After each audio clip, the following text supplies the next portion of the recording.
Okay, top 10 stories of Conan of Cimmeria, written by Robert E. Howard. Let's get into it. Robert E. Howard was an American author. He wrote in stories for a pulp magazine called Weird Tales. Uh, Most of his works were published in the 1930s. And this is his protagonist that he's best known for, Conan of Cimmeria.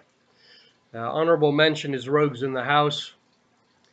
But my number 10, Shadows in Zambula, published in 1935.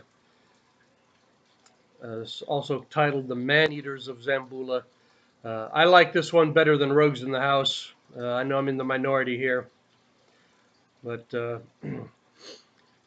I like the setting, the in Zambula, and Conan actually goes up against someone in a hand-to-hand contest. This ritual strangler from the Far East, and I just like it much better than Rogues in the House. Again, I'm in the minority here. Number 9, A Witch Shall Be Born, December of 1934. This story is notable for Conan being crucified out in the desert, and he actually survives, sort of an antichrist. Number 8, The Tower of the Elephant, published in March 1933.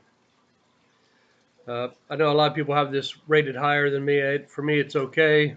I kind of like it when Conan gets involved in between two wizards or sorcerers as such. And here the elephant is actually supposed to be an extraterrestrial, but an interesting story. So an interesting story. He is younger. He's a thief and is trying to recover a jewel. Number 7, The Frost Giant's Daughter. This was actually published in 1953 after Howard's death. I believe it was originally titled Gods of the North. And Weird Tales actually declined this story. And so it wasn't published until long after Howard's death. Number 6, Black Colossus, published in June 1933. This has an ancient wizard that has been woken up from magical slumber. I'm a sucker for that every time. I love these ancient wizards or resurrected or reincarnated wizards. Love it all day. Number 5, The Hour of the Dragon, published in several different issues of Weird Tales from December 1935 to April 1936. This is the only novel-length story of Conan, and it consists of a number of ideas that Howard used in different stories. And he, in the time of this story, was actually the king of Aquilonia, and in addition to containing ideas or concepts from different short stories, it has the peasant woman that he would make his queen, Zenobia. And it also has a mention of the very far, far east in his Hyborian world, 4 individuals from Kitai. And I found it interesting that they had these staves from the Tree of Living Death.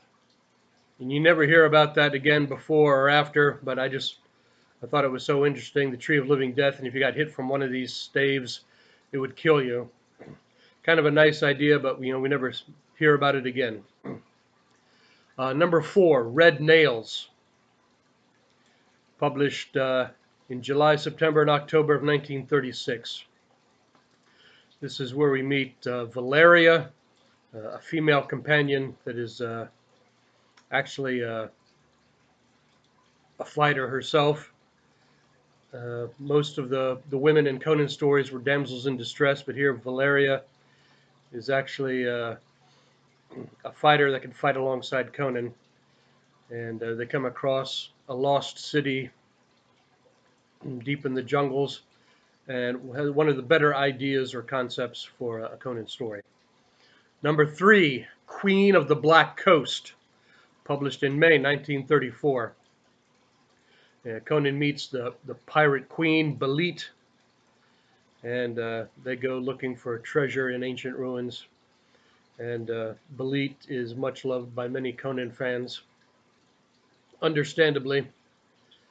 Uh, Number three for me. Some people have it as their best Conan story. Number two, Beyond the Black River, May and June of 1935. Uh, we get to see Conan against some of the foes of the actual Cimmerians, the tribe that Conan is from, the Picts. And his story deals with sort of civilized expansion into primitive lands.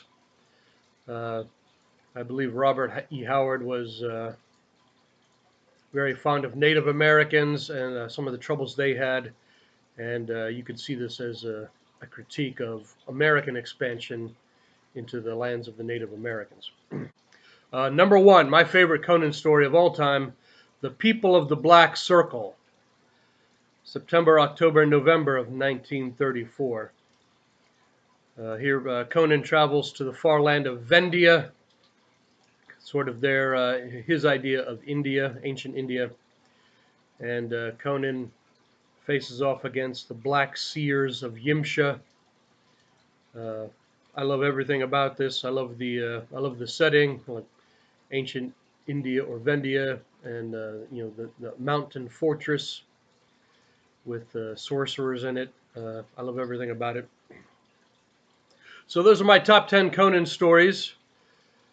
Uh, Conan was written even before Lord of the Rings and most other fantasy stories. And if you are a fan of that sword and sandals type adventure, you may want to check out Conan Stories for yourself, written by Robert E. Howard. And those are my top 10. Thank you for being here today, and goodbye.